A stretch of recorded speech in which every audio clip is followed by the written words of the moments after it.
Welcome to lecture number 25, topic 3.10, Shaping a New Republic. This lecture is going to be a big one. There's a lot of information that we're going to throw at you today because it's going to be all about the Washington and the Adams administration. A lot happens in the first two presidential administrations, and it's going to set the stage for the rest of U.S. political history. The themes that we're looking at are America in the world and politics and power. We're going to have two learning objectives. Let's go to the first one. It's explain how and why competition intensified conflicts among peoples and nations from 1754 to 1800. So we're going to begin with European presence in North America. The key concept is the U.S. government forged diplomatic initiatives aimed at dealing with the continued British and Spanish presence in North America, as U.S. settlers migrated beyond the Appalachians and sought free navigation of the Mississippi River. The British, after having lost to the Americans in the Revolutionary War, had agreed to leave all American territory under the Treaty of Paris in 1783. But it turns out that they leave a lot of British soldiers in their outposts along the Great Lakes. They also cut off a major amount of trade with the United States. In 1794, John Jay, at the time the U.S. Supreme Court Chief Justice, goes over to Britain to negotiate a new treaty with the British that's going to reestablish that trading partnership, as well as negotiate the exit of those last British troops in the western regions. The Spanish presence in North America was always present in the Southwest, but they had been awarded Florida as part of the Treaty of Paris in 1783. The area of West Florida, as seen in the map, was debated between the United States and Spain, so the boundaries were negotiated and settled in Pinckney's Treaty in 1795. The Spanish want to make sure that they continue to rival British presence in North America, and so that's why they wanted to keep favorable relations with the Americans. They will allow the United States to have rights of deposit in New Orleans through the treaty, meaning that they're able to put goods that are shipped through the Mississippi River and end up in New Orleans and store them in the city without paying taxes so that they can be later sent off and exported elsewhere. This was a huge improvement because the Spanish had previously cut off access to the city of New Orleans to American farmers along the Ohio and Mississippi River. The next key concept is about the diplomacy during European wars. The war between France and Britain resulting from the French Revolution presented a challenge to the United States over the issues of free trade, foreign policy, and fostered political disagreements. We covered in a previous topic that the U.S. Revolution helped spark the French Revolution in 1789. The French revolt against King Louis and they guillotined his head off. The revolutionaries in France burned down the Bastille, a famous prison, which was a symbol of the French monarchy and the French oppression. Because the United States had an alliance treaty with the French from the Revolutionary War, the U.S. were technically expected to go in and help France fight these wars that were sparked as a result of the revolution. However, we had made the agreement with the king and not the new revolutionary government of France. The United States was still in a very precarious and fragile state after constituting a new government. George Washington decided that it was not worth risk going to war. He issued a proclamation of neutrality in 1793, keeping the United States out of war. Thomas Jefferson, who was Secretary of State at the time, who was a Francophone, someone who thought very highly of the French and had a lot of French friends, was very angry over Washington's decision to not come to the aid of their allies. He resigned as Secretary of State in protest and runs for president in 1796 after Washington steps down. Now we're going to shift our focus out west. The key concept says the Spanish, supported by the bonded labor of local American Indians, expanded their mission settlements into California. These provided opportunities for social mobility among soldiers and led to new cultural blending. The Spanish in California are continuing to expand north. They get as far north as the San Francisco Bay Area. The missions in California start in San Diego in Southern California and go up to Sonoma in the San Francisco Bay Area. They're connected by El Camino Real, which translates to the Royal Road. A mission was established 1 day's journey apart on the Camino Real for a total of 21 missions. The Spanish settlers began to intermarry with the American Indians and so create a new mixed society. These are the Californios or the Paisanos who have a mixture of culture and a mixture of dialect. After the mission period ends, the Spanish began to give land grants of ranchos to these Spanish soldiers who had helped protect the missions across various presidios or forts. Some of these ranchos are being granted with an additional amount of Indian labor, so they're going to continue to be there until the Mexican-American War in the 1840s. California will eventually become a state in 1850.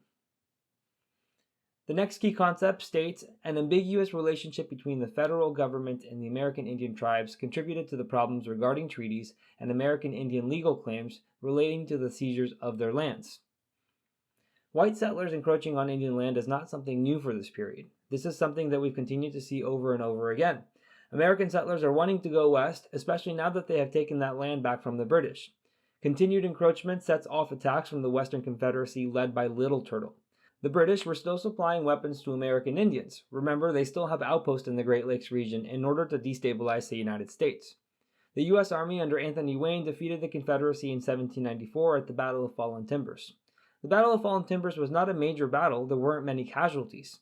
U.S. troops outnumbered American Indians in battle. However, the reason why the battle became so significant is because in their retreat, the American Indians tried to enter a British fort because they had been helped by the British before. Though in order to avoid war with the United States, the British keep the American Indians out and have nowhere to go. This defeat, in conjunction with the thousands of acres of cornfields that the U.S. Army destroyed to weaken Indian resistance, led to the signing of the Treaty of Greenville. The treaty delineates territory for American Indians further west and opens up territory for white settlers in what we now know as Ohio. The second learning objective says explain how and why political ideas, institutions, and party systems developed and changed in the new republic. Now we're going to talk more about the government that is instituted. The key concept is, during the presidential administrations of George Washington and John Adams, political leaders created institutions and precedents that put the principles of the Constitution into practice. Precedents are going to be traditions that are going to be carried forward in the upcoming administrations. One of the first precedents that Washington set was the creation of a cabinet. The cabinet are the closest group of advisors for the president. He creates 4 departments: the Department of State, led by Thomas Jefferson, the Department of the Treasury, led by Alexander Hamilton, and the War Department, led by Secretary of War Henry Knox. Lastly, the Attorney General, which was Edmund Randolph. John Jay was appointed as the Supreme Court Chief Justice. Congress passes the Judiciary Act of 1789 to establish the rest of the federal courts, the district courts, and the circuit courts of appeals that are all below the Supreme Court. Because the Constitution had only established the Supreme Court as the highest court in the land, Congress was left to set up the other courts below it, and the President, by virtue of having the power to appoint the Supreme Court justices, also claimed the power to appoint the lower judges.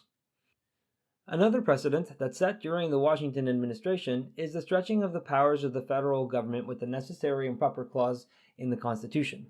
That said that Congress could make any law that was necessary and proper in order to carry out the objectives that it was given in the Constitution. One of the ways in which the necessary and proper clause was practiced was with Hamilton's financial plan. As Secretary of the Treasury, Alexander Hamilton was trying to help the American economy. He had a 3-step plan. The first step was to assume all of the states' debts from the Revolutionary War and then pay them off. The states would have no more debts, and the new government would have debts that they would continue to make payments on to build their credit. If the United States could show other countries that they could repay their old debts, that meant that they would be able to get loans from other countries in the future.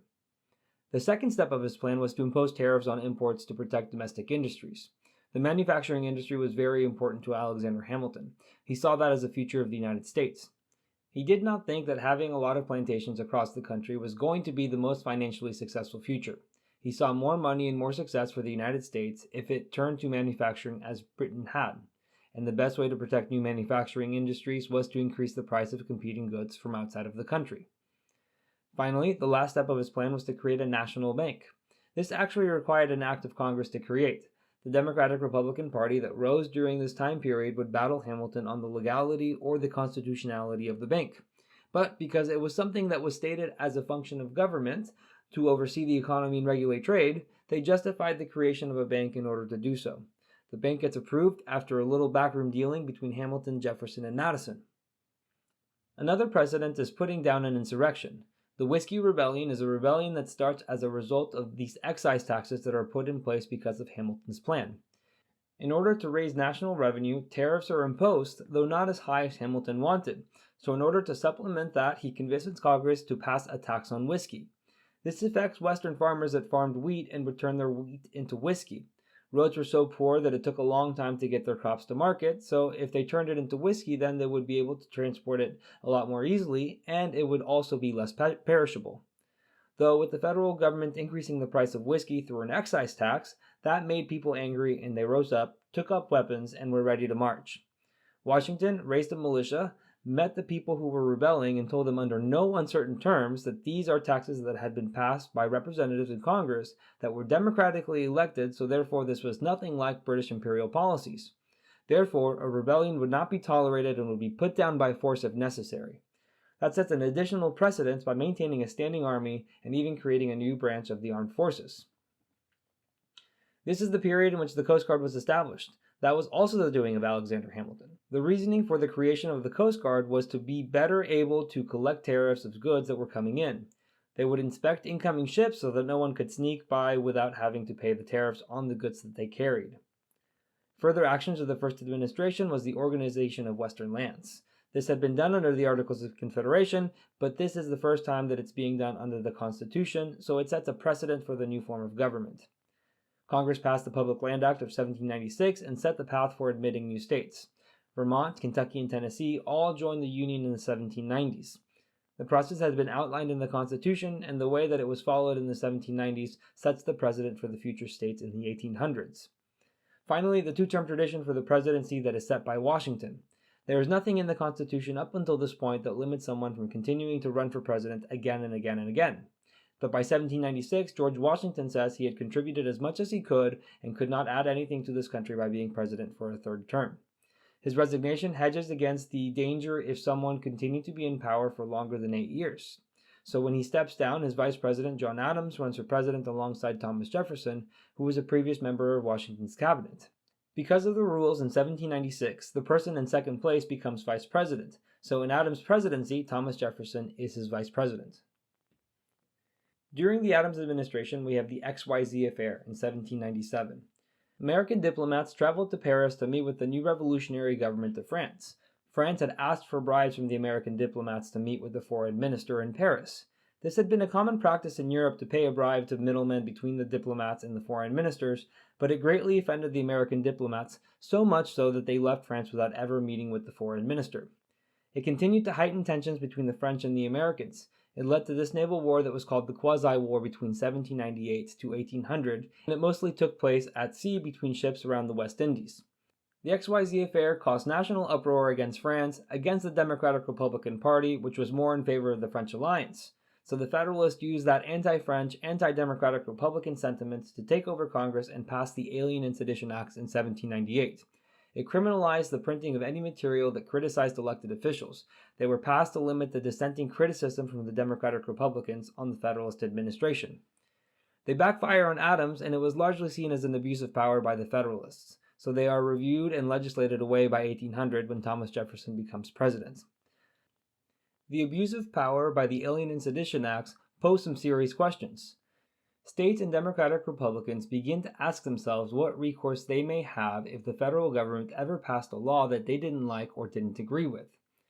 So in the Virginia and Kentucky resolutions, Thomas Jefferson and James Madison, who wrote these anonymously and submitted them to the Virginia and Kentucky legislatures, argued that if there was ever a moment in which the federal government passed a law that they viewed as unconstitutional, the states could nullify those federal laws and they could ignore them completely.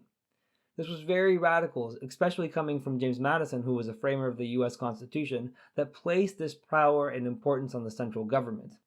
These two resolutions are based on the concept of compact theory.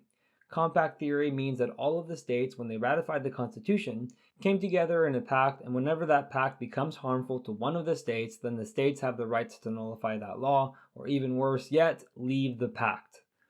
This is really important because they're going to show up again in the 1830s with the nullification crisis in South Carolina, and then again in the Civil War over what states can do whenever they disagree with the federal government. They explore nullification or even secession could be a more extreme option. This sets the groundwork for those future legal arguments against the federal government that we'll see in the 1800s. The next key concept on political parties says political leaders in the 1790s took a variety of positions on issues such as the relationship between the national government and the states, economic policy, foreign policy, and the balance between liberty and order. This led to the formation of political parties, most significantly the Federalists led by Alexander Hamilton and the Democratic Republicans led by Thomas Jefferson and James Madison. Here's the breakdown of the two parties. The Federalists in the issue of relationship between the state and the national government, they worried that the state governments were too weak to deal with national problems and that would put order at risk. Meanwhile, the Democratic Republicans worry that state governments would be overpowered by the national government and the national government could infringe upon people's liberties. As far as economic policy is concerned, the Federalists believed that the creation of the national bank was important, that they needed to assume state debts, that the tariffs on imports needed to continue, so basically they were in line with Hamilton's financial plan. The Democratic Republicans wanted to reduce government interference. They wanted to take away these tariffs that made imported goods so expensive. This is because Democratic Republicans are the ones who live in areas where there is not a lot of manufacturing. These tariffs and excise taxes are going to hurt rather than to help them in rural areas. As for foreign policy, the Federalists favored a stronger trade relationship with Britain because that provided a better economic outlook.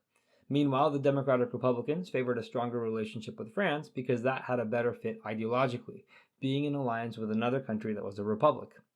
As far as liberty and order, the Federalists preferred a loose interpretation of the Constitution in order to increase the powers of the federal government when necessary to maintain order.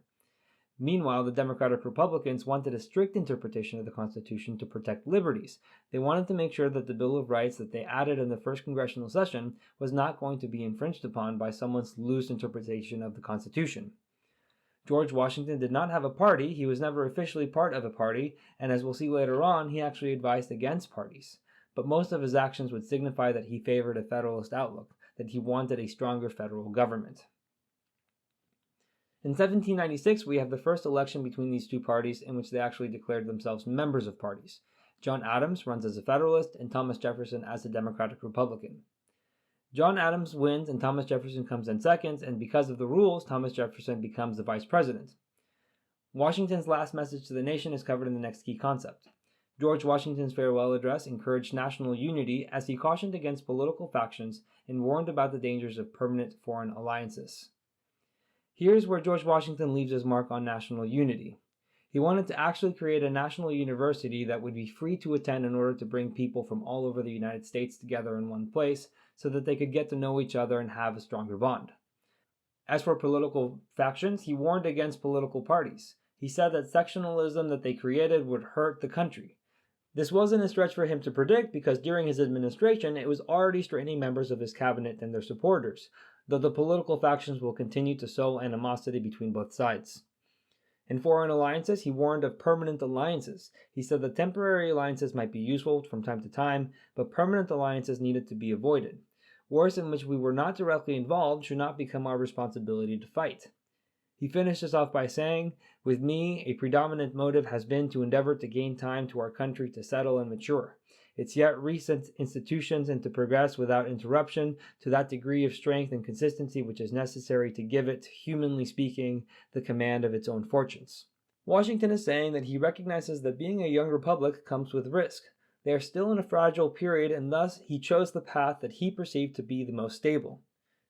Maybe later on down the road, when we have command of our own fortunes, we can start playing the diplomacy game a little bit better, but for now it is better to continue to stay and remain neutral.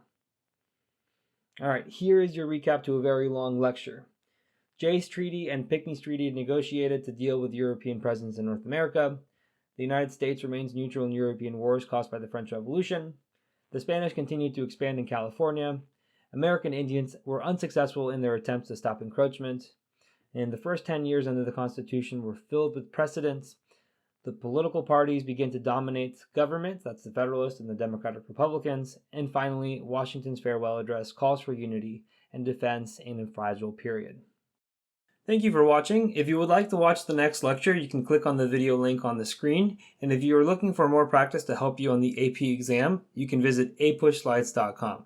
I wish you the very best in all of your studying and look forward to seeing you back on the next lecture.